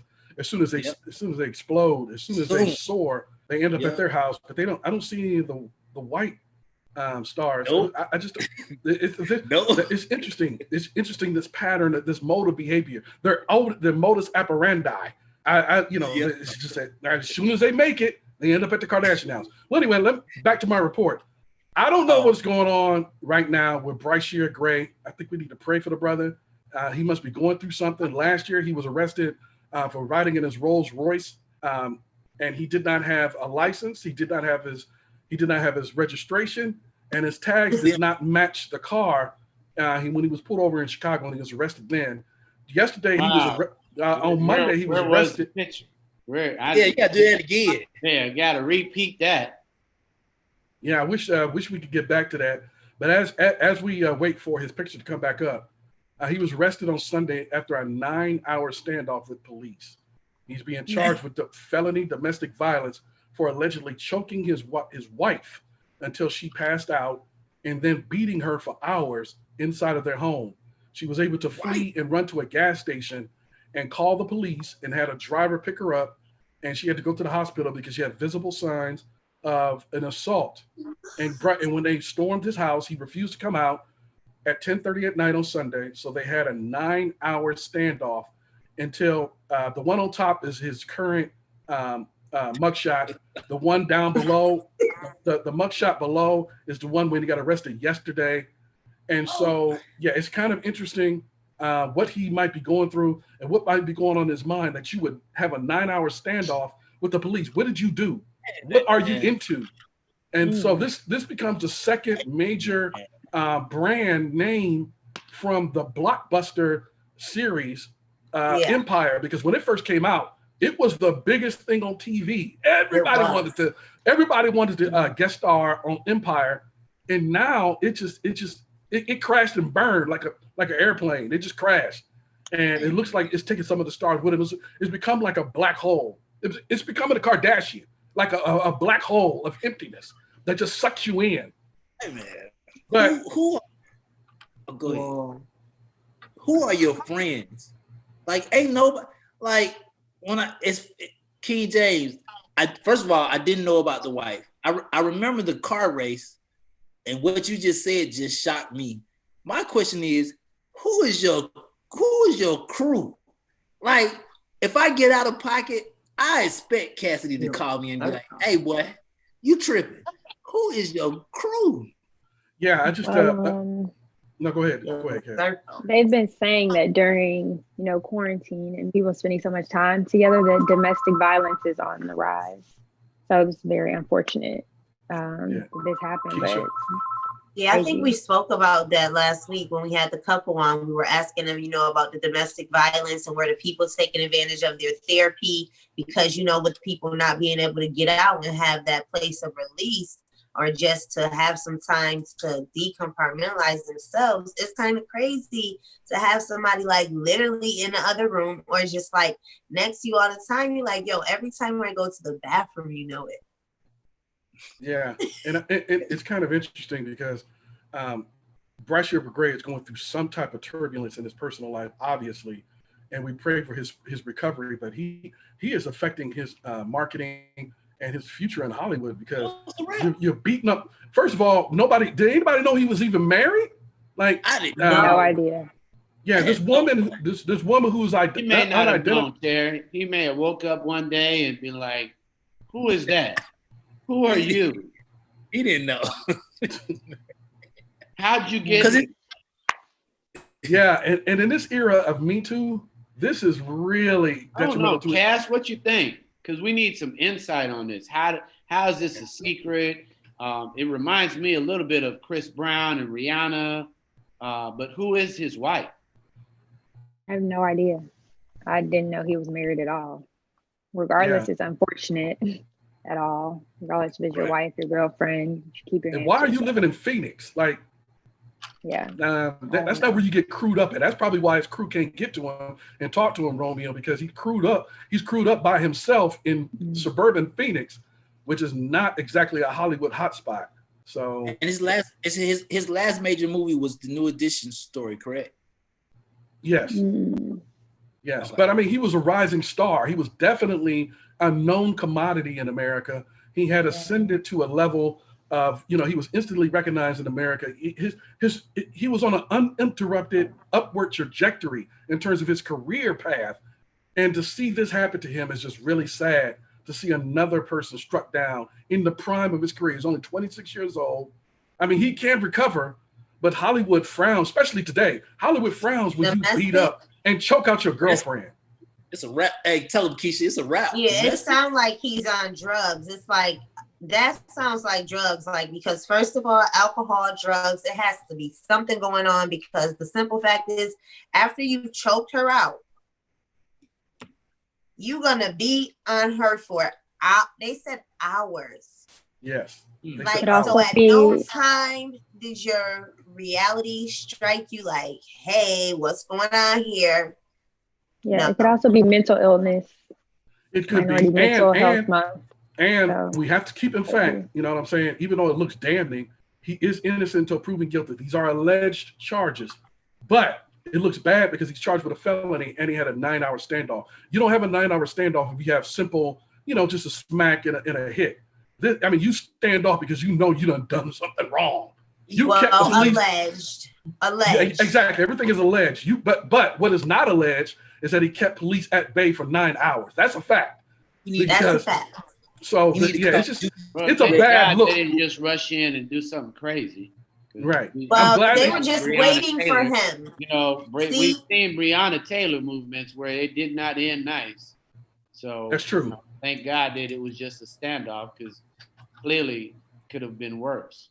Absolutely, Muscle. Absolutely. Did not get a moment and all of a sudden, police all over, and it's over for her. Yeah, you're absolutely right. Did I have another thing to our report, or did I have one more thing to my report? I just pray for the best for Bryce here, Grace, sending out love, blessing him with love for recovery, not only mentally but also career-wise, because this is just that's a horrible pitfall. It's just like for his wife too. Yes, absolutely, for his wife, or she said she is his wife. She identified herself as a wife. We don't even know what the situation is because he's not talking to anybody. He doesn't hold himself up out in the middle of the desert. So yeah, just praying for all parties involved. You're absolutely right, Keisha. Call Juicy Smouye. He'll help you.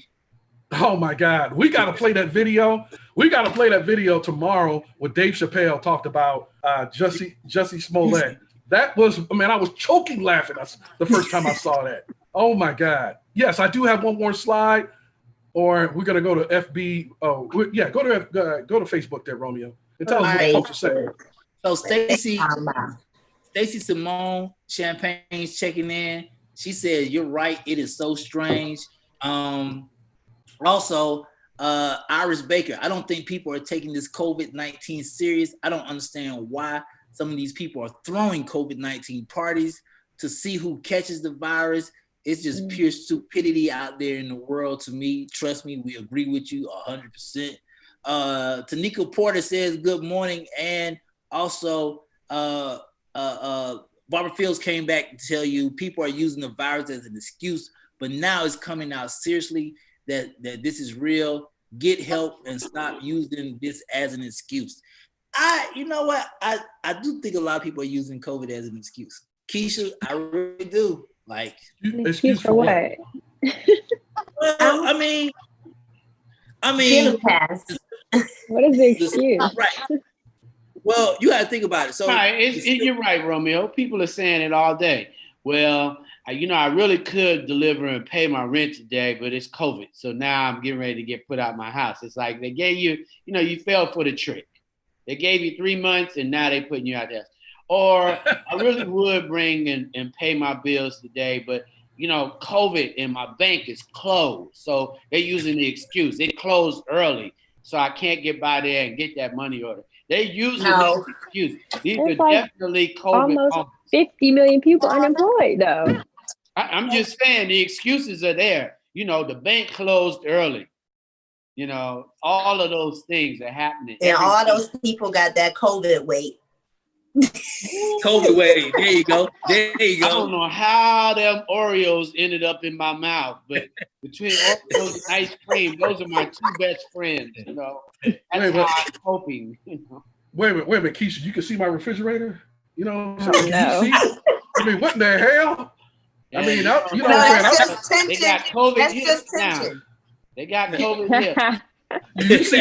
You see them chips? I need to hide my stuff. I mean, how'd you know I had all that stuff in my refrigerator? Terry, that's just tension in your hips. Oh, that's right. Yeah. It's not food. It's tension in my hips. Carrie taught us that.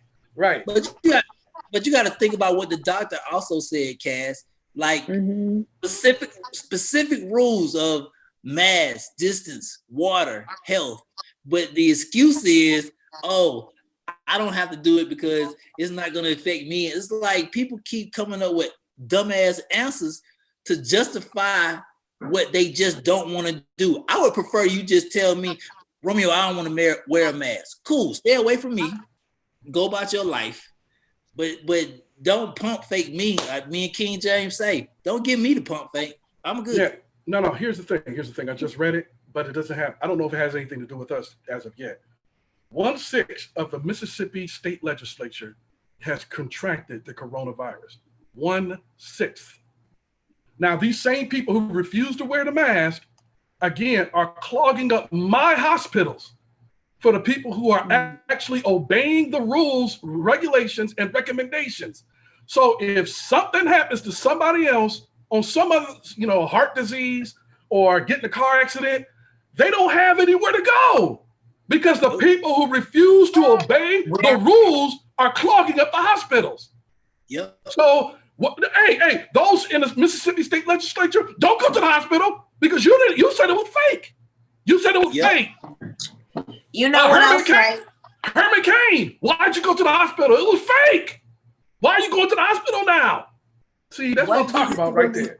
What do you truly believe is going to happen though when the kids go back to school? They're saying the kids going back to school. It makes you think about all those additional children's hospitals that they've been building and getting prepared and ready for what? We kept saying, what are they getting ready for with all these children hospitals? You got 85 children who got COVID-19 at a summer camp. Absolutely.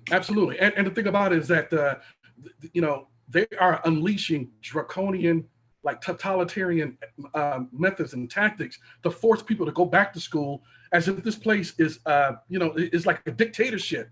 You are making people go back, and you're going to withhold federal funding if they don't go back to school in Florida, where they have record-breaking cases. Now they have more cases in Florida than they do in all of South Korea. Let me say that again.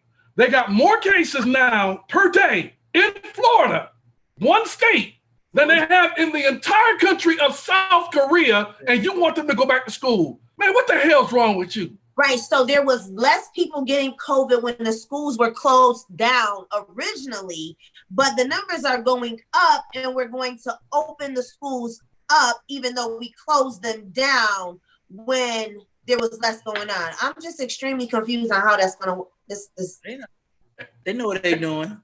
Yeah, but the thing about it is that the example that was set was by our mayor here, by the mayor in Atlanta, Keisha Lance Bottoms. Her child infected the family. Her child. And so children can get the virus. Duh. So and you know what? It's hard as a parent, though, especially of teenagers. I have teenage sons. My son came to me the other day, sent a message and said, I'm keeping him from hanging out with his friends and nobody's inviting him anywhere. I'm like, dude, we're not supposed to be going anywhere. So, you know, the kids be kind of like trying to put the pressure on the parents too, especially having teenage kids. My kids are little. My son is 18. He just graduated this year. He wants to go outside with his friends. I'm like, no, dude. Not in my house. You know what? No, I'm sorry. Go ahead, Cass. I think it's unfair though for teachers to be put at risk, you know, like to have to go back in the classroom, especially, you know, with high school, it's a little different. You're able to work online and everything, but if you have little kids, it's hard to get them to understand what social distancing is. My mom's a teacher, and little kids don't understand not touching each other. They don't understand not being friendly. They don't understand simple things like covering your mouth. So I think it's really crazy to put teachers at risk. Like if you've been in the house with your children, why not stay in the house with your children and just, you know, continue, you know, with the assistance of teachers, you know, online. So I think it's crazy to force teachers in the classroom. Have you ever been in a school bathroom? Oh yeah, I mean, them things look like they should have police rope around it. That's how bad those things are. They spread germs way quicker than, you know, they don't wash their hands. Right. So how are you gonna control, you know, them being around each other and not sneezing and coughing and washing their hands for 20 seconds in warm water and they don't have to wear a mask. So just crazy to me. I will say I do feel for your son not being able to go out. I understand. Yeah. But I do feel that pain though. I get it, yeah. Yeah, I feel the pain. He says he's in the house more since he turned 18 than he was before he turned 18. Well, his birthday was May 24th in the middle of the pandemic. And he's trying to come for me. I'm like, listen, I'm trying to save your life. Definitely tough times. But you know what? You know what comedian Lunel did? She said, you got to get out. There was parents, comedian Lunel said, get out of my house. I'm like, go outside, move out. Right. Nene Leakes told her son, get out. You want to keep, and you put my husband who has cancer, he has comorbidity, and you want to put my husband at risk? Get out. So, I mean, that's what parents are starting to do. They're telling them, look, you want to go outside? Stay outside. Don't take your party hat. Take your suitcase with you and get the hell out my house. But that shows you the stress that this pandemic is truly having on the families and the households. You have families separating and breaking up because one person is more serious than the other. Like how Oprah has said, you know, I think quarantine in a guest house. Yeah, but that's a luxury. Like everyone doesn't have that. Some people don't even have basements. Some people don't even have multiple bedrooms. That's a luxury. Yeah, you know, 43 to 50% of all Black and brown people don't even have a choice. They have to go to work. They can't telecommute. They have to be exposed. They have to be out there in front of people that choose not to wear a mask, still serve them, still show up. The other thing is children can transmit. The issue with children is they transmit. You know, they can bring it. So they may not even get sick. But at the same time, they walk in the house and instead of a note, they got the corona. So definitely don't want to put our teachers and principals and all the workers in the school, because it's not just those teachers. You've got people that clean the school. You've got school monitors. You got an entire support system. The real stress is on the mom and the parents that are going to have to take, and that's why I said yesterday, you've got to shift your mentality to get ahead of corona. Yeah. You've got to prepare yourself and your children to understand you're going to have to figure out a support system during this methodology because we didn't experience it. School was ending. This is getting ready to be 6 months to a year of literally dealing and educating your child. So support system, you better be building one. Tutors, you better be finding them. And that is what's important. It's to our community, teachers, principals, the ladies in the cafeteria. If we love our teachers, you can't be asking them to just volunteer to be around kids who are leaving homes with parents that do not believe in wearing a mask. Are you for real? It's funny. It's funny you say that, Mr. Steve. Me and my mom Cass, Keisha, King James, we actually sat down and figured out the house.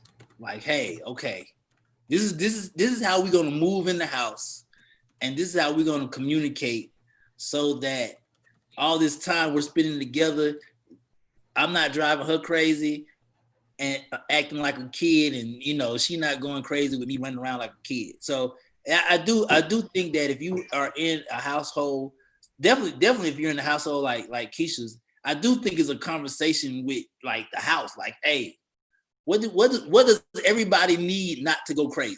Let's talk. We don't want you to empire this thing up. We don't want you to. I figured out one thing they need. What's that? They need $400 worth of groceries every week. Man, that's the one thing they need. A week. 400. So they maybe do need to go outside, but not to go with their friends. To go to work. How about you go outside and go to work? Man, facts. She's so you think you want to get out so bad. Good job. Facts. Go to work. 400. There's no life for your check. We might want to start getting them to code and learn how to code online, so we can have them stay at home still. We probably want to teach them some coding skills. Any of those kind of certificates that they can get, that's where we want our community. Well, so he is doing something online right now. Yeah, but that don't stop him from coming on down. We're not just talking to him. We're not just talking to him. We're talking to anybody who's sitting at home wondering what you need to be doing during the corona. Find an at-home job. Skill set up. Do not be sitting there thinking that, because they getting ready to cut more jobs. Every time you hear that David's Tea closed, that means that there are jobs gone. This economy has never seen anything like this. Retailers going out. Yeah. I wanted to shift the case a little bit. Wanted to give a shout out, or I should say pay homage to Nelson Mandela's and Winnie Mandela's daughter. She died yesterday. Zinzi Mandela. 59. 59 years old, which is relatively young. And she was the ambassador to one of the, I think it was Norway or Sweden. So she was a dignitary. And so we want to pay homage to her. Also, today is Cassidy. Today is National Mac and Cheese Day. That will help you get your corona weight up. Go ahead. Not doing it. It's a perfect comfort food. That's right. Clog your heart. It's an excuse. Make some Mac and Jack. That's what you're doing it right now while you're staying there, not getting your steps in. Cass, help them out. I don't eat cheese, so don't have that problem. Well, that's most unfortunate, because it's hard to enjoy mac and cheese if you take the cheese out of the mac. So I don't even. Okay. Yeah, I can keep that dish. You got some people who make the macaroni and cheese, and the cheese do be outside the mac. You be like, wait a minute, what's that? Right. That's not on my plate on Thanksgiving. And you know what? That is one of the not only comfort but guilt pleasure foods that I enjoy during Thanksgiving and Christmas. So twice a year during the holidays, I actually they figured out how to make it a $30 meal, King James. They just add a little lobster. They add the lobster to it, and all of a sudden they jacking up your check. And crab legs, lobster. There you go. They do a lobster mac, a crab mac. You gotta eat the cauliflower mac and cheese. Yeah, but what's disgusting? Somebody said they actually put barbecue sauce on mac and cheese. That's disgusting. That is blasphemy. No, that's culture, Terry. You gotta put a little hot sauce or barbecue sauce on everything, brother. Oh, that's the way you eat it, Monster. He said, hold on, who you think you talking to? Yeah, that's the way I like it. You gotta spice it up, I mean, but barbecue sauce and hot sauce on mac and cheese, man, that is sacrilegious. That is that's an abomination. On the side, Terry, when you got your baked chicken, a little bit of barbecue sauce on the side, Portia Monique need help. We need to work with Portia. No, you know, Portia got the mama chef over there. She living a good life, bro. She right. Oh, okay. Well, we got our guest here, Cass. Want to introduce our guest? We have pastor and gospel artist Travis Green on with us. Waiting on him to join us. He's gonna come on. Good morning. I think you're on mute. Am I still on mute? Oh no, you're good. Good morning. Good morning. What up, my people? How are you this morning? Y'all know Black church don't start on time, so I'm sorry for and we were talking about mac and cheese, which is a staple of Black church dinners. Oh. Yo, I'm so sorry, man. I got a house full of kids, and my God, it's just mornings are all over the place. All good. We were just talking about kids. I got 3 of them. Oh, how are you surviving? Right. This? All boys, yo. So 6, 3, and 1. Woo! Yes. So they got that's a lot of energy flowing through your crib, man. It's popping, man. It's popping. It's wide open. So I had to find a quiet place. So I'm down here in the dungeon. I'm in my basement. I had to get away. Get ready. Well, we appreciate you for joining us. Just tell everybody about yourself really quickly, and then we're gonna get into your music video. Okay, cool. Well, yeah, I'm a guy from Georgia originally. We live in South Carolina. We pastor a church here called Forward City. My wife is amazing. She goes by Dr. Jackie. And man, life has been crazy, filled with a lot of trials and triumphs. And God has been really good. Right now we have the number one song in gospel radio, Won't Let Go, which is currently doing real well, and working on new music. And I mean, you know, I guess that's about it. I preach at church and sing on stage, you know, when we travel. That's my life in a nutshell. I'm a father, a husband, a 2K player, and a lover of life and the Lakers. Romeo, I see you, Team Lakers. I'm a Laker head all day. So that's my whole life right there, man. That's my whole life. Now, were you a Laker fan before LeBron or after LeBron? 1996, baby. Oh, okay, that's too bad. Go. That's too bad. That's too bad. You know what I'm saying? When we drafted Kobe, that's when I was like, you know what? I'm riding with these boys for life. There we go. I'm with you 100%. And I'm a 2K guy. I hear you. Okay. Let's go. Okay. Right. Okay. Well, I got some work for you. I got some work. You don't know about that 2K right there. You ain't about that life. Oh. So Kids be like, what happened? Do that in your escape from the kids. Get on the 2K. Oh yeah. I'll throw up the deuces in a heartbeat and be like, I'll be right back. 2 hours 5 hours later. Exactly. Well, we want to talk about your song "Won't Let Go." This is actually your 4th Billboard #1. So we have the video queued up, but just tell us a little about the inspiration. We can do it after the video. Okay, cool.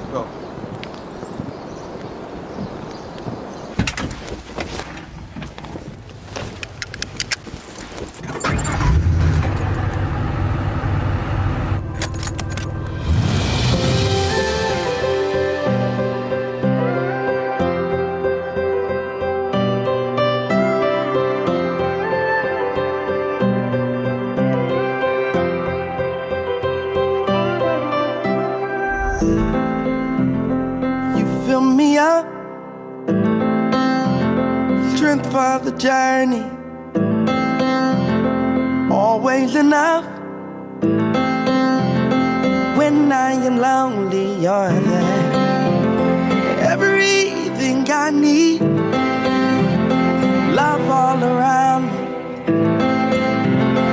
You'll never leave me alone. When I'm ready to give, Lord, you won't let me go. You keep holding me. When I'm ready to give, Lord, you won't let me go. You keep holding me. Hey, man, that's what's up. First of all, I have to question your age because you look young, but you had a cassette tape. You had a cassette tape, dude. That is my era. You know what I'm saying? What? 36. Okay, y'all. Wait a minute. You weren't old enough to have a cassette tape. So what's going on here, man? But that was beautiful. That was that was the creativity of the director. I just kind of showed up to the set. Well, it was beautiful, brother. It was beautiful. I appreciate the inspiration, behind this song and the message and even the video.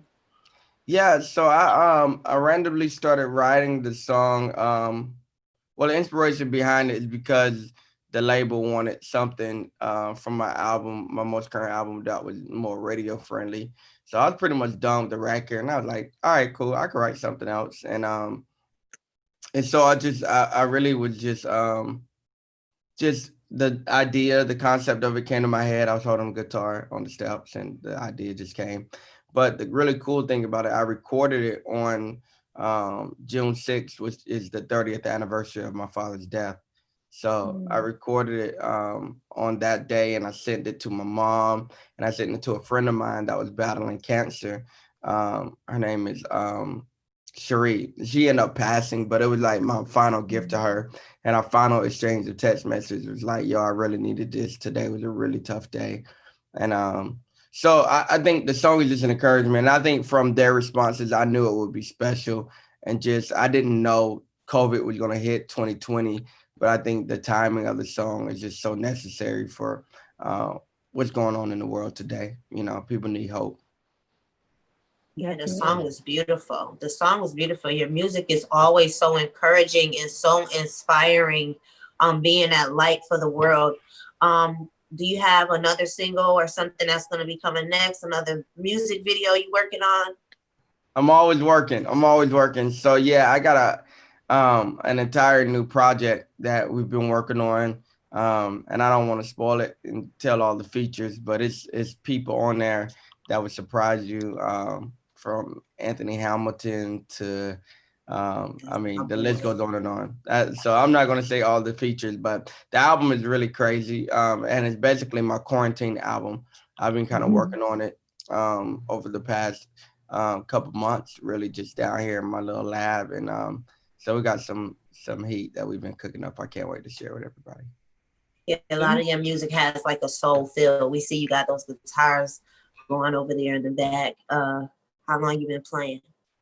So keys is my primary instrument. That little keyboard over there is the first keyboard I ever got, and I think my mom bought that for me when I was probably like 8. And and then so keys is my primary instrument. That's what I actually kind of grew up playing in church. Guitars came in my 20s, like my early 20s. I just wanted to learn how to play it. I thought it looked cool. That was really the only significance behind it. I made a lot of decisions based off of the way things look. I played Kappa because I thought the shimmy looked cool. So in my life, half of the things that I've done in life has just been based on it look cool. So bruh, we all do that. You ain't the only one. You ain't the only one. Admitting the truth, because a lot of people do it. The image of it. Right. We appreciate your honesty, because a lot of people say, no, I love the texture of it. No, you don't. You like her because she's pretty. Shut up. Let me ask you this. Because you said something that just touched me. You just spoke about your friend just passed. Early in the conversation, your 3 sons. The fact that you put out this music, the fact that you preach and teach people, how are you getting out the message these days? Because the world is giving you Mike Tyson punches every day. Left and right. How are you still, what is your process of getting the message to people who are dealing with, like you said, if it's not this, it's this, and it's consistent? Man, great question, bro. For me, man, it is, I unplug, right? I refuse to allow media to give me a narrative. Man, I would love, y'all should definitely check out last Sunday's message, shameless plug, but I preached a message called When It Rains, It Pours. And it really, I think, gave definition to 2020, this year that we're in. And it's just, man, it was an incredible message that's on, I guess, our site, forwardcity.tv, and just kind of all over the place, and on Facebook and all that stuff. But really, I give clarity, I think, to the times that we're in. And I think I started off the message, I'll just share this really quick. We're talking about controlling the narrative. And the reason I use as a message title, When It Rains, It Pours, is really a twist and a play on words that typically that has a negative connotation, that when something bad happens, expect for something worse to happen. But in the kingdom of God, everything that God allows to happen is actually a setup. So whenever rain starts happening in your life, you can expect an outpouring.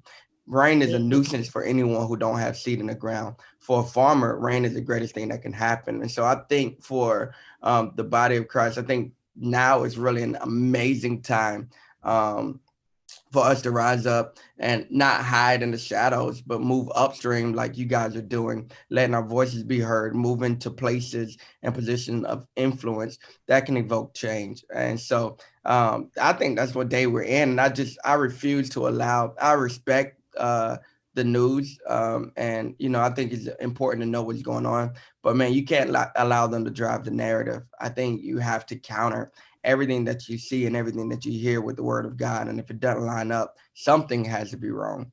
And so that's where I am. And that's how I continue to teach and stay, I think, positive, even in the midst of chaos. Pastor Green, we shameless plugs here rolling out. I mean, at the end of the day, there are tons of people who really need to be able to find Christ online right now. And so we want people to be able to know. I mean, there are young brothers like you, Reverend Sharp over there at Fellowship. That's my bro, man. That's my dude. Sharp, and you know, we definitely watched him on Sunday, and you know, we have to have access. And what I really love about the young brothers who are both preaching and teaching, or they're making God and the Spirit of Christ, you know, actually accessible. Yeah. Both song and both, you know, actually through message. So understanding that, you know, you need to plant something inside yourself and grow in your spiritual life. This is a moment of pause. Wow. To get closer to Christ versus further away. You know, if you're going to turn up in the spirit versus turn up in the opposite. So this is that moment to turn up into him. Yes, sir. Really blesses all of us. So I love it. So no shameless plugs here. We like forward, you know, citytv.com, because I want people to access him each and every day. Sure. If you haven't and don't know where to go on Sunday, there are a lot of young brothers and sisters, really, you, Big Mike, you know, really all serving and bringing a new generation, you know, there. You know, you guys are the young Potter houses and you know, creating that voice. Yeah, I'm going to listen to that message. I need to hear that. I like that message. It sounds like everything I stand for. Trust in the process, you know. And just knowing that on the other side of tragedy, there's triumph. When things are going crazy, it means that greater is happening. So I love that. That's all what I'm about. That's how I am, who I am today, you know. And it's just truly trusting that even though I lost the legs, that I was going to stand 10 feet tall after. So it's like, yeah, I had a seed in the ground. That just was the water. You better preach that word. Did you, my cousin? I said that's why we second cousins. We almost got the same last name. We so close. Real quick, let's go to positive thoughts. All right, so positive thoughts for today. Before we go there, we got to check in with Facebook. Facebook says, amen, we need this, Barbara. Lisa Mosley says, unstoppable, fearless, and driven by God. Yeah. We love his song.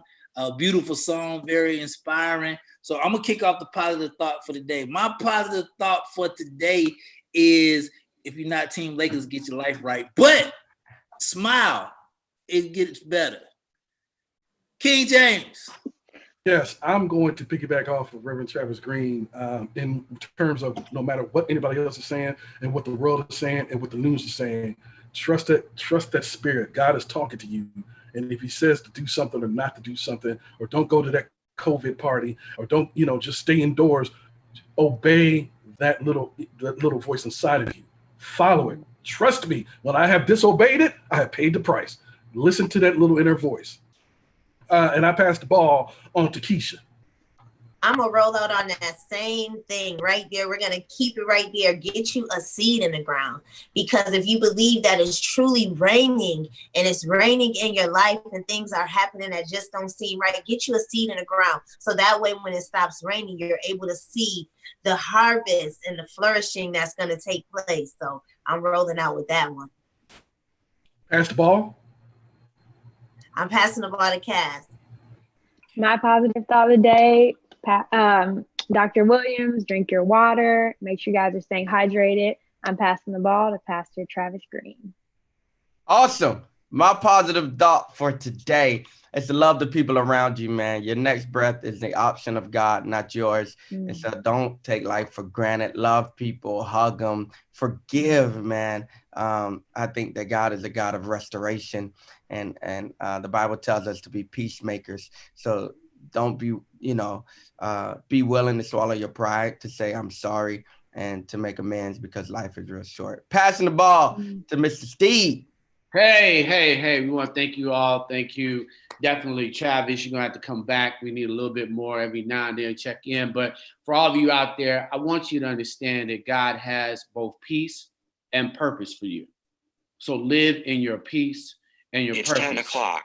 So we all love you here at Rolling Out AM. Tune in today for Health IQ at 6 p.m. and then seat at the table. We want to thank you. But if nothing else, tune in, follow, and definitely support Reverend Travis Green. We've got Keisha Green. We've got Cass in the City. We've got Romeo International, First King James. This is the Rolling Out AM wake up call. Wake up your spirit today with Travis Green. It'll change your life.